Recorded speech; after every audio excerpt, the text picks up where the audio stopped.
बीजे महाविद्यालयामध्ये आज विद्यार्थ्यांनी महाविद्यालयाच्या प्रशासनाच्या विरोधात आज आंदोलन केलं। स्वतः डीन एकनाथ पवार आपल्या समवेत आहेत, आपण त्यांच्यासोबत चर्चा करू। सर, आज विद्यार्थ्यांनी भरपावसात आंदोलन केलं। काही ज्या महाविद्यालय प्रशासनाच्या विरोधात काही त्यांच्या तक्रारी होत्या, तुम्ही जाऊन स्वतः त्या ठिकाणी भेटला आहात, काय त्यांना आश्वासित केलं आहे?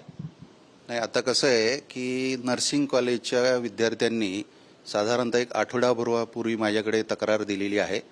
जी तक्रार दिलेली आहे त्या तक्रारीवरती मी चौकशी समिती नेमलेली आहे। सखोल चौकशी करून त्याचा अहवाल मला द्यायला सांगितलेला आहे आणि लवकरात लवकर तो अहवाल प्राप्त झाल्यानंतर तो अहवालामध्ये काय आहे त्यानुसार जे कोणी त्यामध्ये हे आहेत आणि ज्या काही गोष्टी आहेत सत्य आहे, काही काही गंभीर गोष्टी त्यांनी समस्या सांगितलेल्या आहेत, तर त्यावरती तातडीने कारवाई केली जाईल। विद्यार्थी थेट आरोप करतायत की विद्यार्थ्यांना महाविद्यालयामध्ये जातीवाचक बोललं जातंय किंवा आर्थिक सुद्धा काही गैरव्यवहार असा, आणि विशेष म्हणजे महाविद्यालयाच्या प्राचार्यांना निलंबित करा अशी त्यांची मागणी आहे।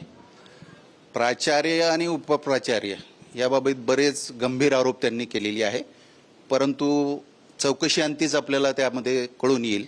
चौकशी झाली, चौकशी अहवाल आल्यानंतर त्याप्रमाणे आपण त्यानुसार कारवाई करू।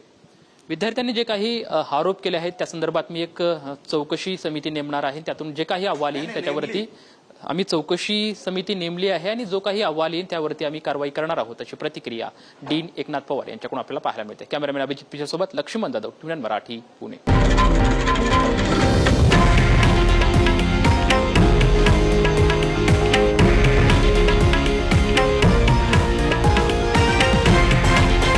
हे आहे देशातील नंबर 1 न्यूज नेटवर्क आणि आपण पाहत आहात TV9 मराठी, एकमेव।